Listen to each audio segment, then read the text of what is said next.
눈에 보이지 않는 진짜 사역 임마누엘이라는 제목을 가지고 지난주 오픈 예배 때 우리 목사님께서 창세기 49장 요셉의 그 복에 대해서 말씀해 주셨는데요. 그 본문을 가지고 제가 은혜를 나누는 시간을 가지도록 하겠습니다.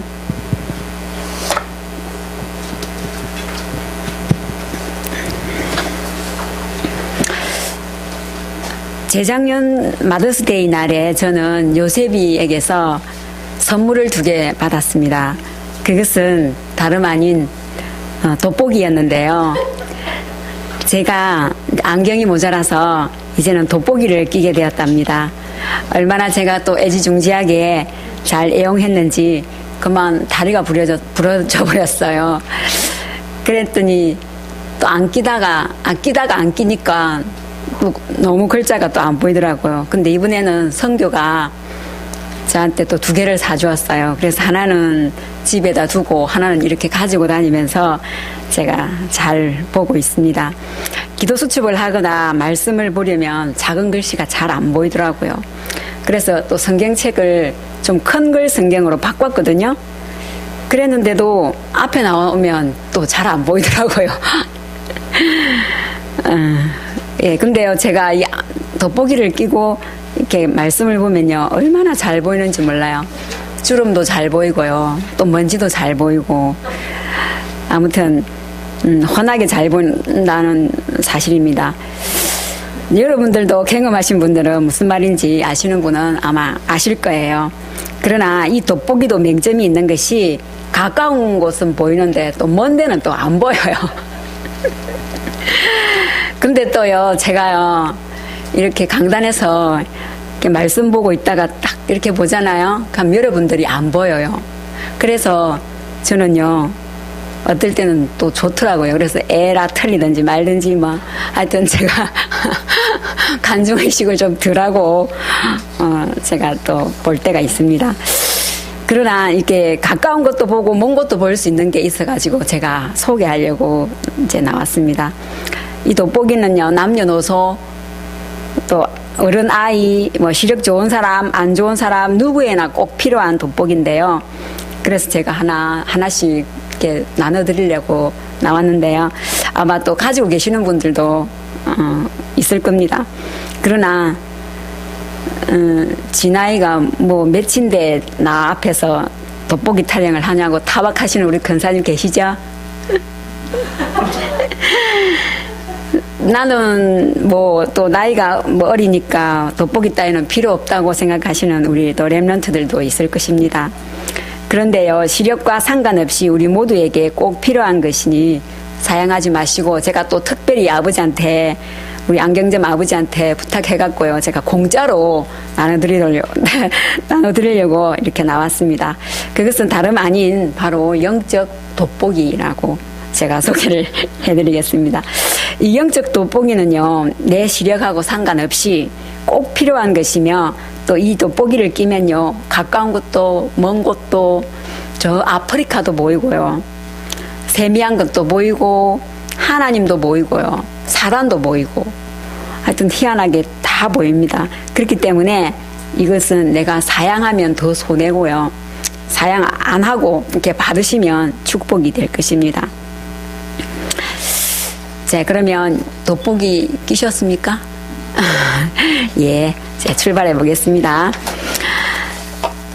하나님의 복음은 완전한 것입니다. 하나님은 하나님의 절대 계획 속에서 우리를 인도해 가십니다. 여러분 믿으십니까? 예. 그러나 하나님의 복음이 완전함에도 불구하고 많은 교회와 가정과 인생이, 또 경제가 미자립의 상태라는 것입니다. 왜 우리는 이 미자립의 상태 속에서 살고 있으며, 또 어떻게 하면 이 미자립의 상태를 자립의 상태로 바꿀 수 있을까? 를 생각해 봤는데요. 결론부터 내려보면은 그것은 복음을 놓쳤기 때문입니다. 그렇기 때문에 복음을 회복하면 이 모든 것들이 회복된다는 것이지요. 제가 주일 오픈 예배를 드리면서 이 본문 말씀을 가지고 제가 이제 사모님하고도 제가 포럼을 했죠. 예. 그래서 그 답을 찾는 시간이 되었어요. 그래서 제가 나누려고 합니다. 그 요셉은 무성한 가지, 곧 샘 곁에 무성한 가지라 그 가지가 담을 넘었도다라고 49장 22절에 말씀하고 있습니다. 무성한 가지라는 것은 세계복음화라고 말씀하셨잖아요. 요셉의 인생이 영적 돋보기를 안 끼고 보면 그렇게도 안 풀리는 인생이 없잖아요. 그러나 영적으로 보면 그는 임마누엘을 누린 사람이라는 것입니다. 저는 이 말씀을 읽으면서 눈에 보이지 않는 진짜 사역이 임마누엘이라는 것을 알았습니다. 보이지 않고 드러나지 않지만 꼭 필요한 사역이라는 것이죠. 이 사역을 놓쳐서는 안 되기에 저는 요셉을 통해 눈에 보이지 않는 진짜 사역을 알아보도록 하겠습니다. 지지리도 고생하다가 끝내 성공하는 세상적인 눈, 의지의 성공자 요셉 말고 어려움 속에 또 노예 속에서 감옥 속에서 눈에 보이지 않는 진짜 사역인 임마누엘을 누리고 세계복음화를 이루어가는 것을 우리는 알아보고자 합니다. 또 복음 놓친 형들의 삶을 보면서 미자립의 상태가 됨을 알았습니다. 요셉이 하나님의 사람이고요. 형들도 우리도 다 하나님의 사람입니다. 그런데 요셉은 임마누엘의 삶을 통해 하나님의 원대한 진짜 사역을 이루어드리는 전도사의 삶을 살았다는 것입니다. 그렇다면 요셉처럼 우리도 눈에 보이지 않는 진짜 사역인 임마누엘을 인도받기 위해 해야 할 것은 무엇이겠습니까? 창세기 49장 요셉의 복을 통해서 목사님의 메시지를 통해서 임마누엘을 누린 요셉을 통해 자립할 수 있는 답을 알아가도록 하겠습니다.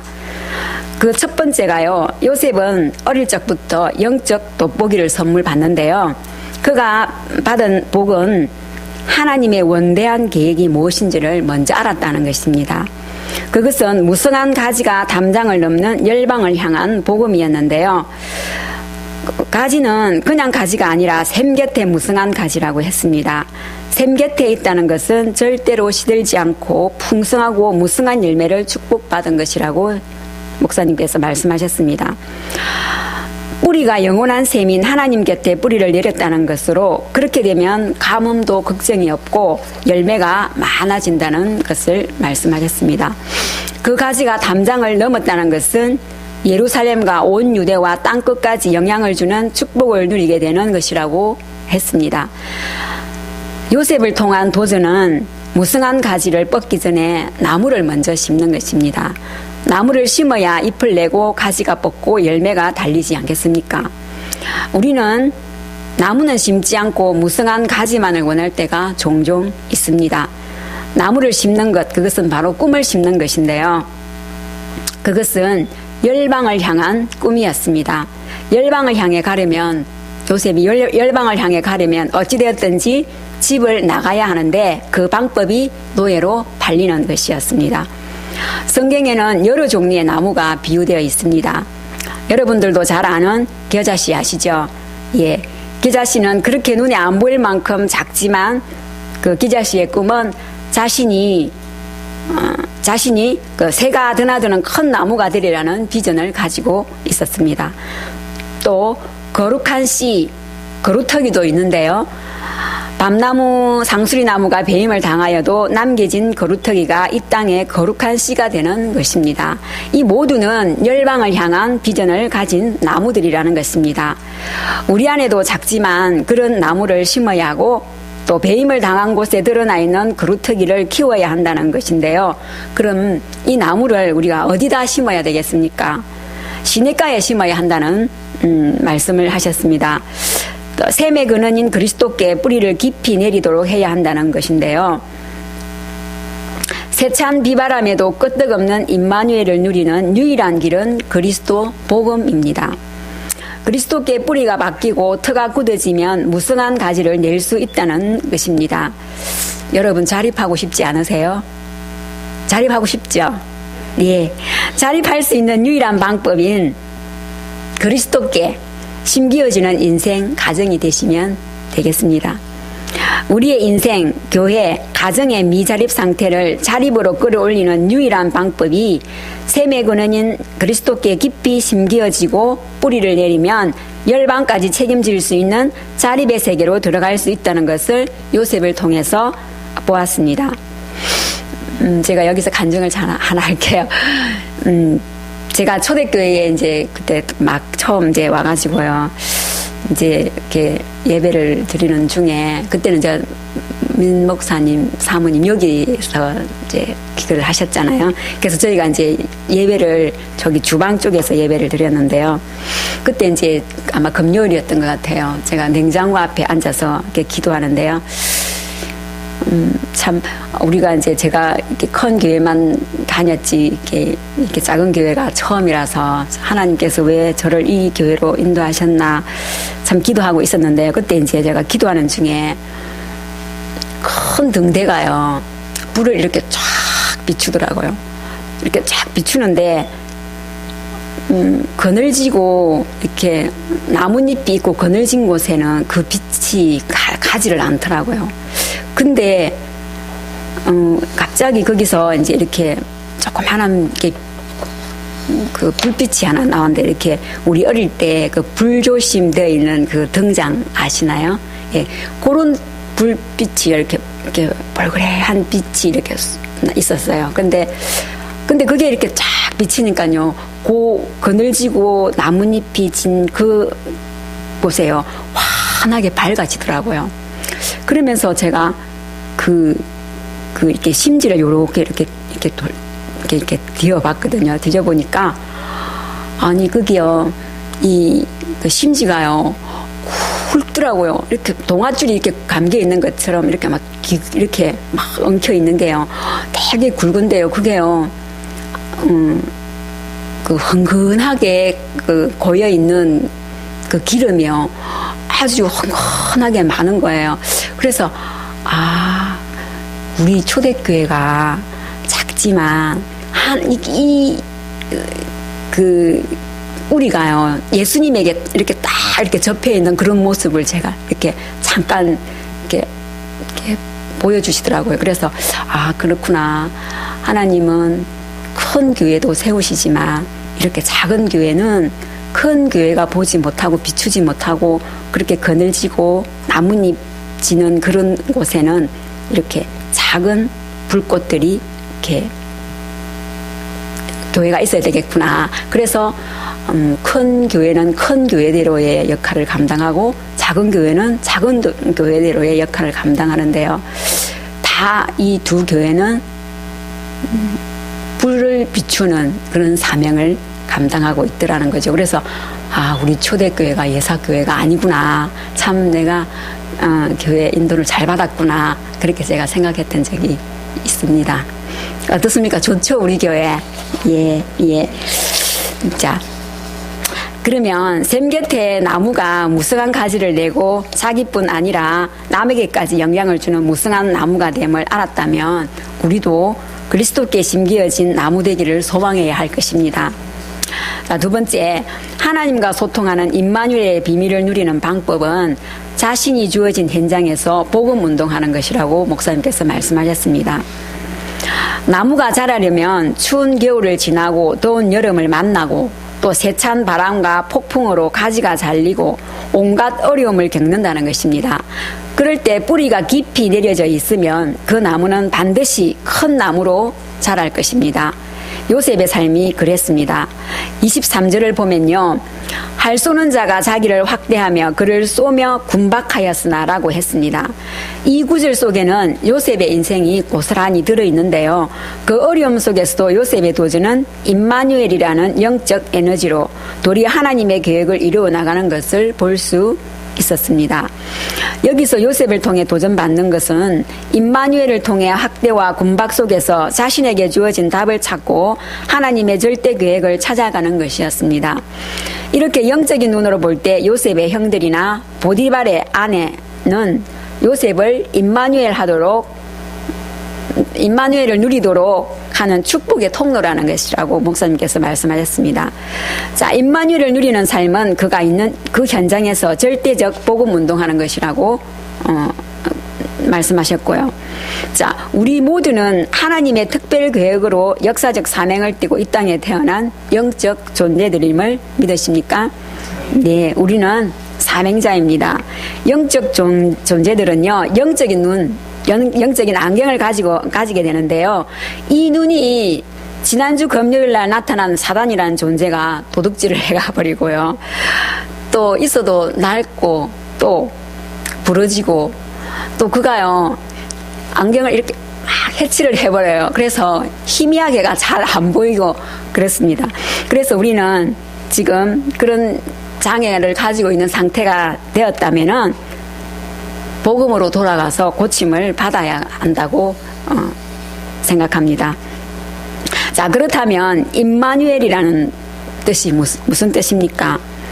임마누엘이라는 이름은 700년 전에 이사야를 통해서 이사야 7장 14절 말씀이죠. 그러므로 주께서 친히 징조를 너희에게 주실 것이라. 보라, 처녀가 잉태하여 아들을 낳을 것이요 그 이름을 임마누엘이라 하리라고 예언해 주셨습니다.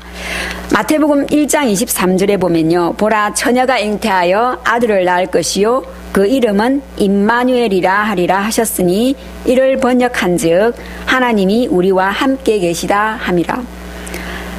자, 임마누엘의 뜻은 히브리 말인데요. 임이라는 말은 함께, 위드라는 말이고요. 마누는 우리와, 아스, 그 다음에 엘, 하나님, 가시잖아요. 이 세 단어가 결합된 것이 임마누엘이랍니다. 자, 임마누엘로 우리 곁에 오신 예수님이 마태복음 1장 22절에 보면요, 아들을 낳으리니 이름을 예수라 하라. 이는 그가 자기 백성을 그들의 죄에서 구원할 자이심이라고 말씀하셨습니다. 임마누엘은 예수 그리스도를 뜻한다는 것 여러분들도 잘 알고 계시죠? 예수 그리스도께서 임마누엘로 거하시는 곳이 교회입니다. 교회는 사람이 만드는 것이 아니라 하나님이 직접 피로 값주고 세우신 공동체입니다. 교회는 이 시대의 재앙을 맡고 방주 역할을 감당하는 곳으로 예수님께서 친히 세우셨다는 것입니다. 여러분, 우리 초대교회에 이미 와 있는 응답을 우리가 한번 살펴보겠는데요. 우리 믿음의 선배님들께서 우리에게 이 땅을 유산으로 남겨두셨다는 것입니다. 그리고 우리 초대교회를 또 세워주셨다는 것이고요. 우리 초대교회가 처음에는 무성한 가지였습니다. 그렇죠? 그러니까 뭐 교회를 지을 땅도 사고 그랬잖아요. 비록 지금은 뭐 좀 수축해야 되고 또 재건축이 필요한 그런 시점이 되었지만 말입니다. 그러나 이것은 우리에게 성벽을 재건할 느헤미야의 사명을 주셨다는 사실입니다. 하나님은 절대 계획을 가지고 우리를 인도하신다고 하셨는데요. 우리를 이 시대에 또 이곳에 부르신 이유는 이 미자립의 교회를 자립화시켜서 전도와 선교를 이루고 이를 통해서 세계복음화하라는 것입니다. 요셉을 보십시오. 그의 인생이 그리스도를 누리지 못하는 상황 속에서도 계속적으로 임마누엘을 누릴 때 세계복음화는 이루어졌으며 미자립의 가문이 자립되었음을 볼 수 있었습니다. 이 속에는 개인의 자립은 물론이고 가정과 교회의 자립이 들어있더라는 것입니다.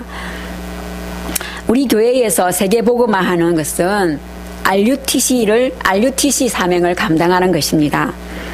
우리의 임마누엘의 사명은 RUTC 시대를 열어가는 주역들이 되는 것인데요. RUTC는 우리의 인생이 사는 예배당이며 이 지역을 살릴 전도 센터입니다. 땅끝까지 정인되는 선교 센터이며 서밋의 렘넌트를 세워나가는 교육의 센터입니다. 이것을 잘 감당하는 우리는 땅을 남겨주신 선배님들보다도 부여자의 축복을 누리게 되는 실제 모델이 된다는 사실이며, 더 나아가서 요셉의 정수리로 돌아왔던 그 축복이 우리의 정수리로 돌아오는 것이며 결국은 우리 후대를 위해서 유입되는 축복이라는 것입니다. 제가 또 한 가지 간증을 할게요. 수영도 교회, 저는 수영도 교회만 다녀가지고 수영도 교회밖에 잘 모릅니다. 수영도 교회도 처음에는 크지 않았어요. 이게 조그만한 그 예배당부터 시작해가지고 점점 이제 이게 커졌는데요. 수영로 교회를 세우신 장로님은 하나님이 제일로 좋아하는 영혼 구원을 지금도 하고 계시다는 것입니다. 5만 명입니다. 5만 명. 근데 5만 명이 아닙니다. 한 사람 뒤에 꼬리에 꼬리를 물고 있는 꼬리는 정말 셀 수 없을 만큼 어마어마하다는 것이죠. 그것이 또 국내에만 적용되는 것이 아닙니다. 세계를 지금 살리고 있다는 것이죠. 그 교회에서 파송한 선교사만 5천 명이 넘습니다. 그러면 또 파송 선교사만 있는 게 아니라 협력하는 선교사가 또 있어요. 또 단체가 있고요. 그러면 이 축복이 진짜로 담장을 넘어서 그 무성함이 지금 세계를 살리고 있다는 것입니다. 이 축복은 앞으로도 계속 될 것이고요. 수영로 교회가 없어져도 될 것입니다. 그렇잖아요. 그죠? 모든 사람들이 다 지구촌 곳곳에 흩어져 있기 때문에요. 자, 그렇다면 우리도 그러한 축복을 주시려고 이곳에 우리를 부르시고 세우셨다는 것입니다. 우리는요, 이것을 생각해 보면 어마어마한 축복이라는 것을 우리가 감사해야 될 것입니다. 그렇죠? 이런 축복을 받을 자로 지명하여 부르셨다는 사실에 대해서 우리는 무한 충격을 받아야 합니다. 저와 여러분은 교회를 자립시키는 사명자로 또 부여조의 축복을 주시기 위해 따로 부르셨다는 것입니다. 반석 위에 세워진 교회가 힘을 잃고 무너져가고 있는 이때입니다. 이때 우리의 사명은 교회를 살리는 것입니다. 교회는 재앙시대를 막는 방파제라고 했잖아요. 가정의 방파제, 또 지역의 방파제, 세계의 방파제를 만드는 유일한 길이 교회를 든든히 세우는 길입니다. 방파제인 교회가 살면 우리 가정도 살고요, 인생도 세계가 다 살아나기 때문입니다. 이렇게 볼 때 교회 속에는 인생도 있고요, 또 우리 교회 속에는 가정도 있고요, 세계가 들어있다는 것입니다. 세상이 만들어 놓은 기준하고 잣대로는요, 이 세상을 살릴 수가 없습니다. 그렇기 때문에 교회를 살려야만이 교회가 그 모든 역할들을 감당한다는 것이죠. 그래서 경찰서 10군데 짓는 것보다 교회 한 군데 짓는 것이 더 낫다고 했잖아요. 그죠? 교회는 천국 기준을 누리는 곳입니다. 이것을 아는 사람에게는 천년의 응답과 영원한 응답이 올 것입니다. 예수님은 보좌의 영광으로 이 땅의 최고 조직인 교회와 함께 계시다는 것입니다. 그래서 보좌의 영광과 천국의 비밀을 누리고 전달하도록 교회를 살려내야 합니다. 옆에 분들하고 인사 한번 할까요? 교회를 살리는 주역이 됩시다. 교회가 살아야 내가 삽니다. 예. 자, 세 번째는요, 임마누엘 누리는 기준이 교회를 살려 복음 운동하는 것이라면 우리는 교회를 어떻게 세워야 하겠습니까? 모든 문제의 근원은 영적인 것이라고 했습니다. 교회는 천국을 누리는 곳이기에 천국 기준으로 세워야 하고요. 또 말씀 위에 세워졌기 때문에 영적 기준으로 세워야 합니다. 교회 안의 모든 사람은 하나님 앞에서 예배를 드리기 때문에 하나님 기준으로 세워야 한다는 뜻이기도 합니다. 교회는 하나님 나라의 실현이 시작되는 곳이라는 사실을 우리가 기억해야 합니다. 나그네인 우리 인생이 하나님과 함께 갈 때 제대로 가는 인생이라고 말씀하셨습니다. 그렇다면 우리의 사명은 교회를 성령 충만함과 하나님의 힘을 누리는 곳이 되도록 해야 한다는 것입니다. 그래서 우리는 바른 교회의 모습을 갖추는 교회 자립의 사명을 이루어 가야 하는 이유도 되는 것입니다. 여러분, 우리의 인생이 무성한 가지로 번영하고 싶지 않습니까? 그렇다면 우리에게 주신 사명을 발견하는 나무 심기의 전력을 다해봅시다. 교회 속에는 전도도 있고 또 선교도 있고 미래도 있습니다. 교회가 살면 미래가 삽니다. 교회는 나의 언약의 말씀이 선포되는 곳입니다.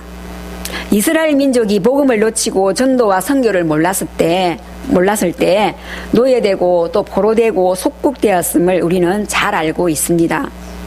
나를 살리는 전도, 또 미래를 살리는 최고의 응답인 선교를 이해할 때 미래가 보이고 세상의 열방교회는 살아납니다. 여러분, 성경의 골격은 그리스도 복음입니다. 그렇죠? 창세기에서도 또 노아 시대 때도 애굽 시대 때도 다윗과 솔로몬에게도 또 신약 시대에도 다 교회에 대해서 그리스도에 대해서 말씀하고 있죠. 그죠? 그래서 우리는 그리스도께 집중해야 되며 그리스도를 전파하는 그런 운동을 해야 되는 주역이 되어야 합니다. 자, 네 번째, 하나님과 소통하고 복음 운동하는 자에게 주시는 복이 따로 있더라는 것입니다. 25절 하반절을 보면요, 위로 하늘의 신령한 복, 그 복은 보좌의 축복으로 천국 배경을 누리는 것이라고 목사님께서 말씀 주셨습니다. 땅의 원천의 복, 그것은 영원히 마르지 않는 근원적인 복으로 하나님의 축복이 마르지 않는다는 것이며, 또 젖먹이는 복, 이것은 양육의 복으로 후대가 계속해서 영원하다는 것이라고 했습니다. 우리 어머님께서 옛날에요, 늘 하시던 말씀이 있는데요, 뭐니 해도 내 자식의 입에 밥 들어가는 거 하고 내 논에 물 들어가는 것이 제일 큰 복이라고 말씀하시더라고요. 그것은 자식을 양육하는 부모의 마음이겠죠. 그죠? 자, 태의 복, 이것은 또 생육하고 번성의 복으로 내 후손이 번성하여 가문의 번성의 축복을 누릴 것이라고 말씀하셨습니다. 또 부유주의 축복, 우리 조상들이 받은 축복보다 내가 받은 축복이 더 크다는 것을 말씀해 주셨습니다. 이 축복이 다 요셉에게로 갔는데요, 이것은 말씀을 깨닫고 또 행하는 자, 영적 장자에게로 온다는 것이라고 목사님께서 말씀하셨습니다. 이 비밀을 알고 사명을 감당할 때 우리는 영적 장자가 되는 축복도 받게 되는 것입니다. 이것이 누려지고 보이는 자는 영적 안경, 돋보기를 낀 사람이라는 것입니다. 하나님이 주시는 비전을 어릴 때부터 언약으로 붙잡았던 요셉입니다. 다 믿는 자들이잖아요. 형들도 그렇고, 그죠? 그렇지만 이 꿈을 붙잡는 자는 따로 있다는 것입니다. 형들도 그냥 스쳐 지나갔습니다. 또 우리도 마찬가지일 것입니다. 그러나 언약을 붙잡는 사람이 되어야 하겠습니다. 하나님의 눈은 말씀 붙잡은 사람을 통해 이루어 가신다는 것입니다. 믿음의 돋보기를 낀 사람은 언약을 내 것으로 만드는 사람입니다. 내가 최선을 다하지만 모든 축복은 하나님께로부터 나온다고 25절에 말씀하고 있습니다. 요셉의 팔은 굳세고 야곱의 전능자로 나의 하나님이셨던 그 손이 너를 인도하고 지킬 것이라고 25절에 말씀하고 있습니다. 교회는 나의 언약의 말씀이 선포되는 곳입니다. 영적 돋보기를 낀 사람은 요셉이 집에서 나오는 방법이 팔리고 감옥 가는 순차이었고, 그것이 하나님이 생명 구하기 위해 인도하는 방법이라는 것을 보는 눈입니다. 우리 생의 목적은 하나님의 계획을 이루어 드리는 것이라고 목사님께서 또 말씀해 주셨는데요, 이것이 우리 교회의 지금의 그 흐름을 보면요, RUTC 시대를 열어가서 세계복음화하는 것이라는 것입니다. 제가 이제 마치도록 하겠습니다. 하나님이 맞춰주신 영적 돋보기를 낀 한 개인 요셉이 임마누엘을 누리어 가정이 회복되고, 또 이 축복은 지역과 문화와 연결이 되어져서 세계복음화의 길로 연결되어지는 모든 그 미자립의 자립을 세워가는 것을 보았습니다. 성경에서 임마누엘을 잘 누렸던 사람을 보고 형통한 자라고 말씀하고 있습니다. 요셉이 가진 힘은 다른 것이 아니라 영적인 힘입니다. 하나님이 나와 함께 하시는 힘을 소유하고 있었던 요셉이 소유하고 있었을 뿐만 아니라 최악의 환경 속에서도 임마누엘의 축복을 누렸다는 것입니다. 성경이 말하는 형통한 자는 어떤 상황이나 환경도 복음 안에서 누리는 힘을 가진 것입니다. 그 속에서 답을 얻고 미래를 보는 자입니다. 여러분이 삶을 살아가면서 문제에 휘말려 들지 말고 문제 속에서 답을 찾아내는 믿음의 실력을 가지고 승리하는 자의 삶을 살아가는 것을 말하고 있습니다. 창세기 39장 2절에 보면요. 여호와께서 요셉과 함께함으로 그가 형통한 자가 되어 그의 주인 애굽의 사람의 집에 있으니 그의 주인이 여호와께서 그와 함께 하심을 보고 또 여호와께서 그의 범사에 행통하게 하심을 보았더라라고 적고 있습니다. 요셉을 통한 임마누엘의 결과는 주인인 보디발의 눈에도 확실하게 보였습니다. 이것은 임마누엘이 지니고 있는 영향력으로 성경은 요셉을 통한 그 복이 미치는 범위가 자기 집뿐만 아니라 집 바깥이 미쳤음을 볼 수 있습니다. 임마누엘을 누리는 신앙인의 참다운 모습은 믿는 사람들끼리뿐만 아니라 믿지 않는 사람들에게까지 그 영향력이 드러나게 된다는 사실입니다.